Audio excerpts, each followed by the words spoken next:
Donald Trump se reúne con todo su equipo de máxima confianza en la Casa Blanca con el acuerdo con Irán como prioridad absoluta, pero con las elecciones de mitad de mandato y las tensiones dentro de sus bases como telón de fondo. ¿Está Estados Unidos e Irán más cerca de un acuerdo? Con este y más temas destacados, arrancamos. En una reunión del Consejo de Ministros, el presidente de Estados Unidos aseguró que Irán tiene un gran interés en llegar a un acuerdo, pero que Washington aún no está satisfecho. Irán advierte que no cederá ni sobre el estrecho de Hormuz ni sobre su programa nuclear. En Bolivia, el Congreso elimina la limitación de capacidades del presidente en la aplicación del estado de excepción, lo que significa que Rodrigo Paz podría emplear el ejército para acabar con los bloqueos que asfixian una parte importante del país. Nuestra corresponsal en La Paz nos trae los detalles. Y la policía española allanó la sede del PSOE, el partido del presidente de gobierno Pedro Sánchez. Esto en medio de una investigación que salpica a su entorno y también al expresidente José Luis Rodríguez Zapatero. En breve, los detalles del caso con nuestra corresponsal en España.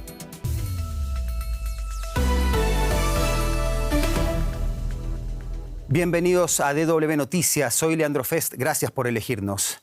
El presidente de Estados Unidos, Donald Trump, celebró este miércoles una reunión del Consejo de Ministros, algo poco habitual en la Casa Blanca.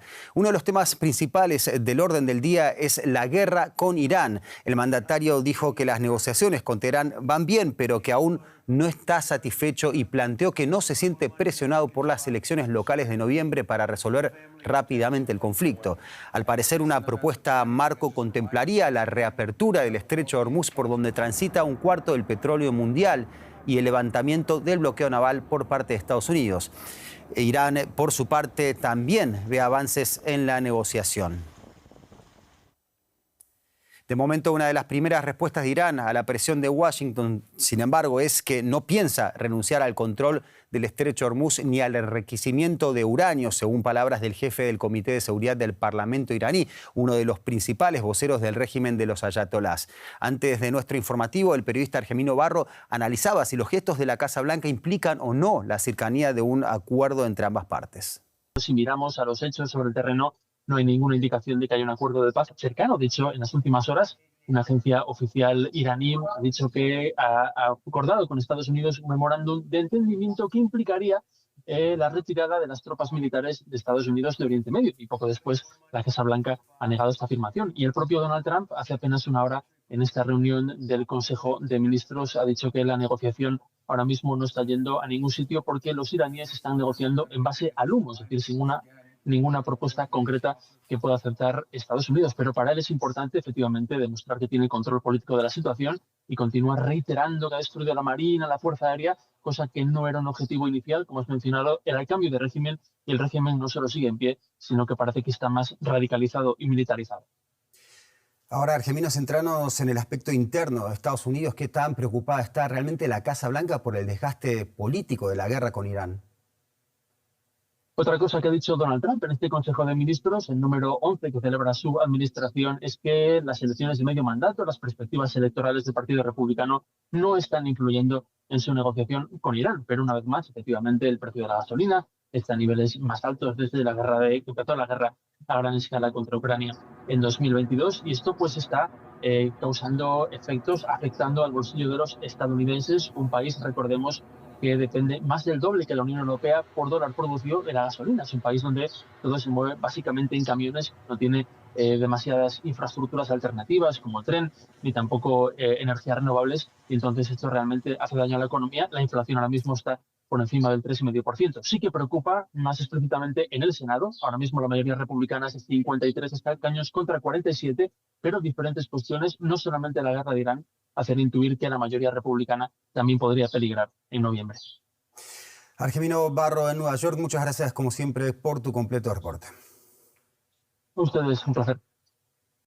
Y en este contexto de guerra en Medio Oriente, Israel intensifica los bombardeos sobre el Líbano antes de que Estados Unidos alcance un posible acuerdo con Irán. El gobierno del primer ministro israelí, Benjamín Netanyahu, decidió ampliar sus operaciones militares terrestres en el sur del Líbano, más allá de la línea amarilla, que es la demarcación trazada por Israel en el país vecino para establecer lo que denomina una zona de seguridad. El Ministerio de Sanidad del Líbano confirmó la muerte de 31 personas, entre ellas al menos 4 niños, a causa de los ataques israelíes. Y el ejército israelí además emitió este miércoles una advertencia de evacuación dirigida a los residentes de Tiro, que es la segunda ciudad más grande del Líbano, y de las zonas circundantes de esa ciudad, indicando que estaba a punto de lanzar un ataque contra objetivos de Hezbollah en esta zona del sur del país. Este operativo militar israelí se ha reanudado cuando se anunciaron avances en las negociaciones entre Estados Unidos e Irán. Y uno de los temas de titulares, el presidente de Bolivia, Rodrigo Paz, instó a los sectores más duros que bloquean las carreteras, como la Central Obrera Boliviana, a sentarse a dialogar, pero advirtió que ahora cuenta con instrumentos constitucionales. Paz habló así tras promulgar una ley que anula las restricciones a la intervención de las Fuerzas Armadas en conflictos internos en medio de bloqueos de carreteras de sectores que desde hace 22 días exigen su renuncia. Su promulgación no implica que se dicte automáticamente el estado de excepción, pero el presidente puede disponer ahora de este recurso. Bolivia vive la 4ª semana de protestas con marchas y bloqueos de carreteras. Las presiones que se iniciaron con un pedido para resolver el problema de la gasolina se masificaron por sectores sociales que denuncian que no se sienten representados por el gobierno de Rodrigo Paz. Filas de vehículos buscando gasolina en La Paz. Decenas de minibuses, taxis, camiones y motocicletas esperan durante horas y hasta días frente a los surtidores. La crisis económica y el descontento social han detonado una ola de bloqueos y marchas que tienen cercada a la ciudad de La Paz y el Alto. Ante la parálisis, choferes como Octavio y Raúl han decidido apagar sus motores y sumarse a las protestas en las calles. No cumple con la compra de combustible de buena calidad. Seguimos con la gasolina basura y los vehículos siguen echándose a perder. El problema es que la válvula y los pistones se trancan, ya no funciona y de ahí va saltando la varilla. Cuando ya salta la varilla el auto ya no camina pues, con fuerza. La distribución de combustible contaminado con metales pesados y gomas generó problemas en los motores. La carbonilla u hollín pegajoso ha llenado este taller de coches averiados. Tenemos este otro caso que es un Renault que ha tenido problemas con esta pieza que son los inyectores. Se han trancado, se han tapado por la mala calidad de gasolina, entonces ha tenido que comprar estos inyectores y estos tienen un valor bastante elevado. Las realidades de Héctor y Octavio son el reflejo de los efectos de la crisis que empezó como un reclamo sectorial por el alto costo de vida y ha escalado de forma drástica, explica el analista Marcelo Arequipa. Las demandas sectoriales que podían haber sido atendidas por los ministros de Estado han ido escalando porque luego ya no se ha querido la presencia de los ministros, porque se entendían que los ministros no estaban resolviendo los problemas, entonces todo va escalando hacia el presidente. El impacto de 4 semanas de protestas está asfixiando la economía de los microempresarios, que generan 8 de cada 10 empleos, según datos del CETLA. Héctor Huanca es artesano en cuero y dejó de producir al por mayor. El encarecimiento de los insumos lo obliga a comprar solo lo justo y necesario para trabajar al raleo. A nosotros nos afecta en cierta forma en todo, porque no están llegando los insumos, entonces para producir ya estamos ya terminando lo que tenemos, lo que hemos comprado el mes pasado. Los cueros son un producto nacional, pero las curtiembres están en Cochabamba y Santa Cruz, entonces igual no les dejan pasar. Todo lo demás que necesita para trabajar viene de afuera, explica Héctor, mostrando la producción que ya no puede vender. El artesano que ya no puede producir y el chofer que espera son el reflejo de una ciudad que lucha por no detenerse, pero que se está quedando sin insumos. Mientras tanto, las vías del diálogo parecen cada vez más limitadas por la tensión social y política que va en aumento.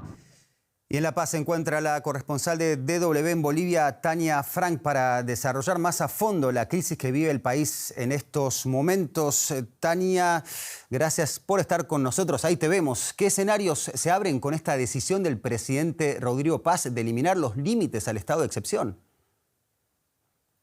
Hola, buenas tardes.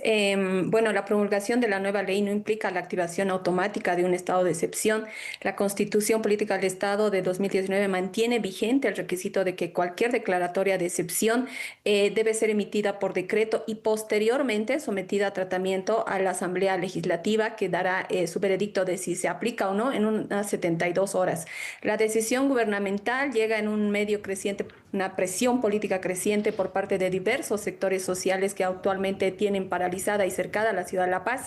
Ahora tenemos un paro de transporte que se cumple de paro indefinido de los choferes que están protestando, y otros han solicitado la renuncia del presidente. Las medidas de presión y las demandas han ido escalando a medida que se ha ido ampliando las medidas de presión. En relación al estado de excepción, algunas organizaciones han alertado sobre el uso de la norma de la ley de excepción que puede provocar alguna violencia a los derechos, violación a los derechos humanos, pero los manifestantes han señalado que van a resistir esta medida de presión. Sin embargo, también desde el gobierno se ha anunciado que el presidente Rodrigo Paz va a agotar los esfuerzos de diálogo para evitar tomar esta medida de excepción.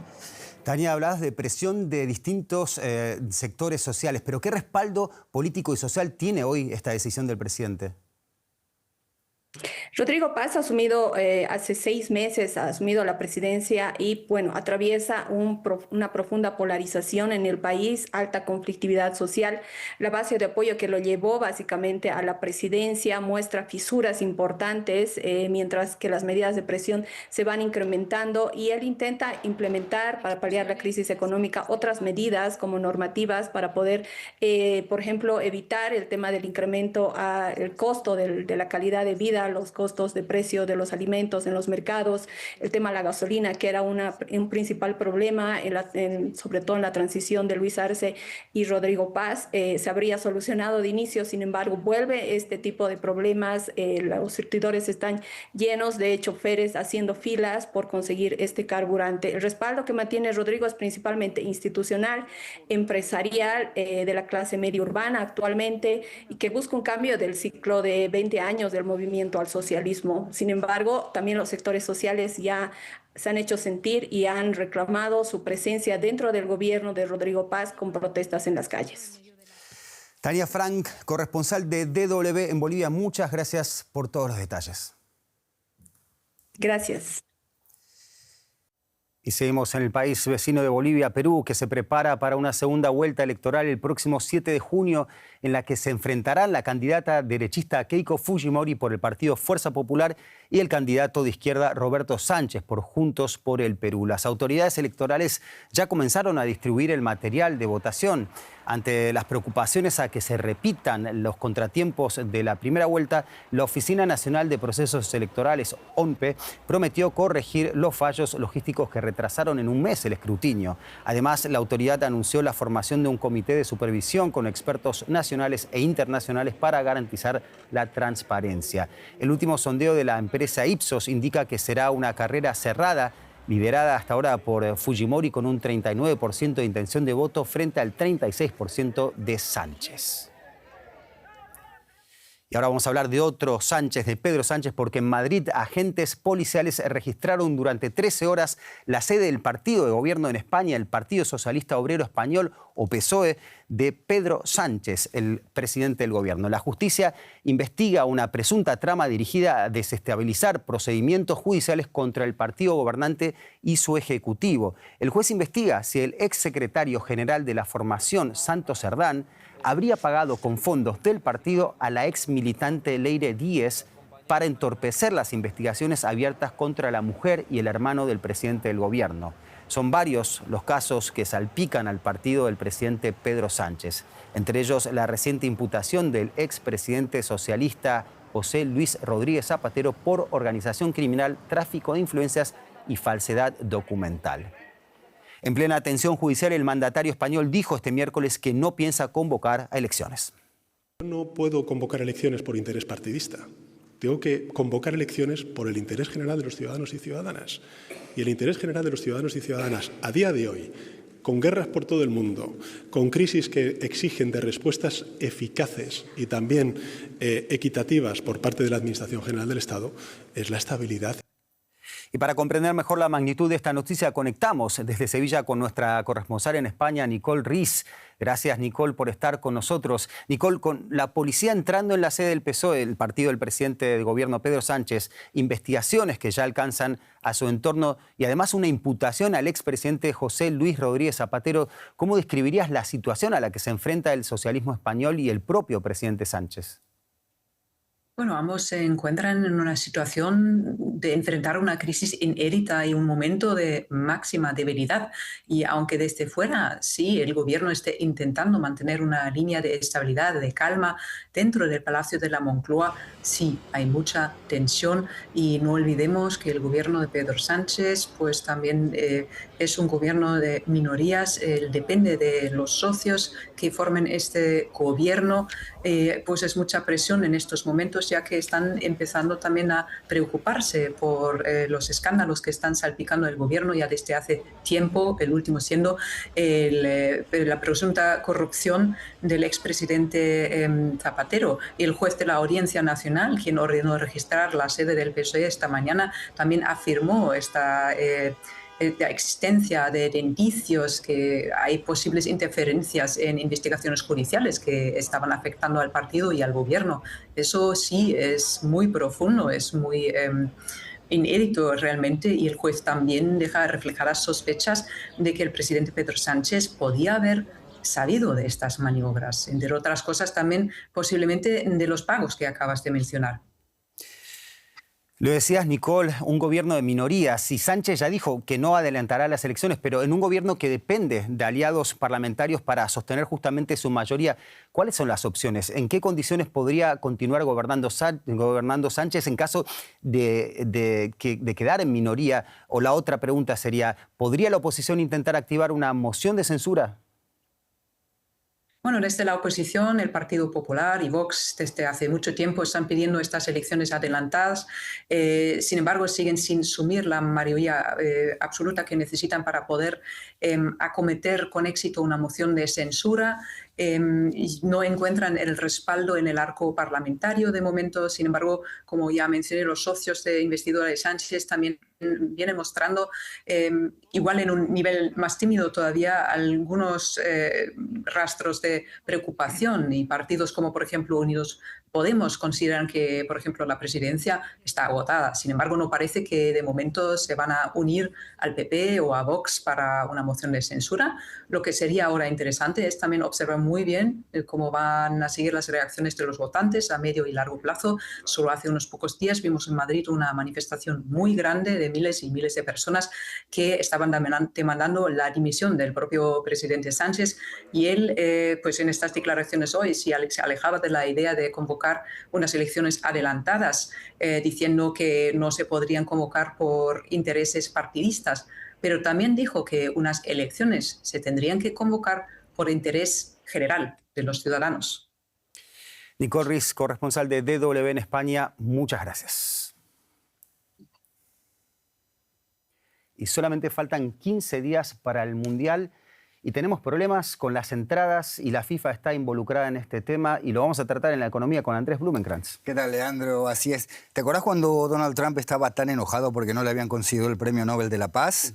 Bueno, pues la FIFA le dio su propio FIFA Peace World Prize o algo así se llamaba. Bueno, pues si la FIFA pensaba que esto le iba a dar carta ancha para sus prácticas comerciales para el próximo Mundial de Fútbol, estaba equivocada, porque las fiscalías de Nueva York y Nueva Jersey abrieron una investigación sobre las prácticas de venta de entradas de la organización que regula el fútbol mundial para el próximo torneo, con el foco en los 8 partidos que están previstos en el MetLife Stadium, en el estado de Nueva Jersey. La pesquisa responde a denuncias de aficionados que afirman que se les asignaron asientos de una categoría inferior a la que habían comprado originalmente. También se examina si la propia comunicación pública de la FIFA sobre la disponibilidad de boletos podría haber contribuido al aumento desmesurado de los precios. Los fiscales acusan específicamente a la FIFA de aplicar una práctica de falsa escasez, esto es, retener bloques de entradas para reducir artificialmente la oferta y encarecer los asientos disponibles. Un portavoz de la FIFA declinó hacer comentarios. Y allá en Estados Unidos, en Nueva York específicamente, está siguiendo este tema nuestra corresponsal financiera Ana Nieto, que nos va a contar un poco más. Ana, esta es la primera vez que la FIFA usa el llamado precio dinámico, que cambia según la demanda y la popularidad del partido. Contanos en detalle qué es lo que está pasando ahí. Sí, los precios dinámicos recogen variaciones instantáneas en el coste anunciado de un bien o un servicio y en teoría pueden abaratar una compra.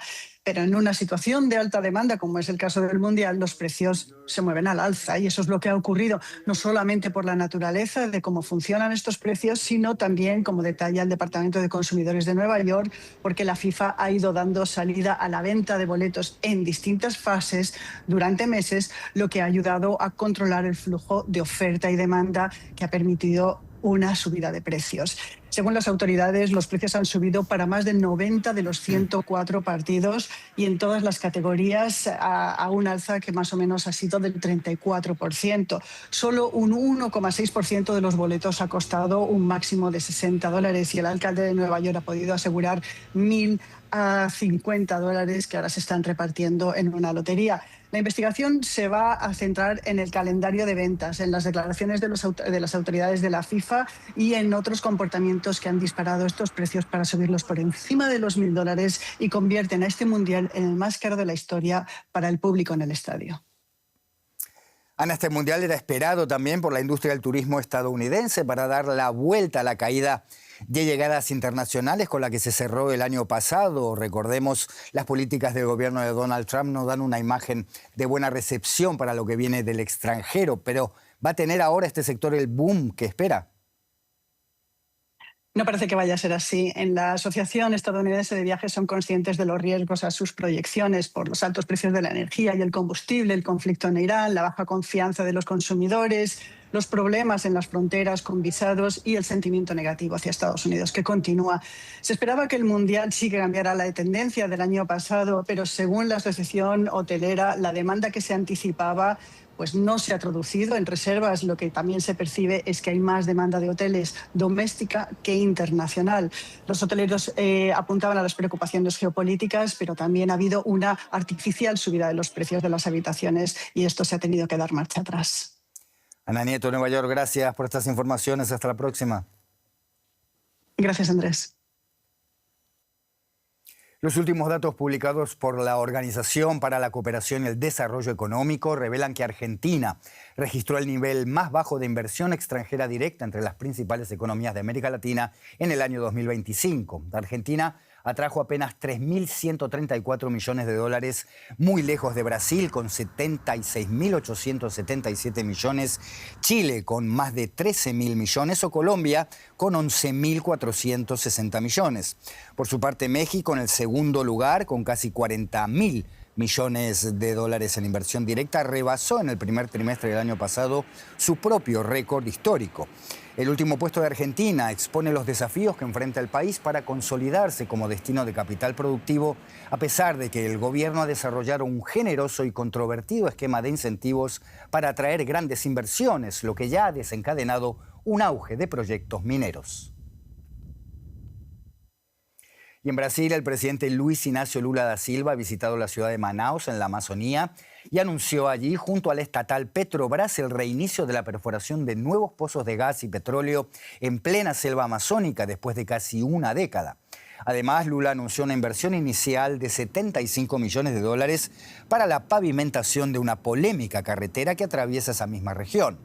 Frente a las preocupaciones de los ambientalistas, el mandatario aseguró que la vía será la más moderna del mundo, dijo, en cuestión de preservación ambiental, incidiendo en que su pavimentación es una demanda constante, tanto de la población como de políticos y empresarios de la Amazonía, que la consideran esencial para el crecimiento económico de la región. Sigue las noticias ahora con Leandro Fez. Gracias, Andrés.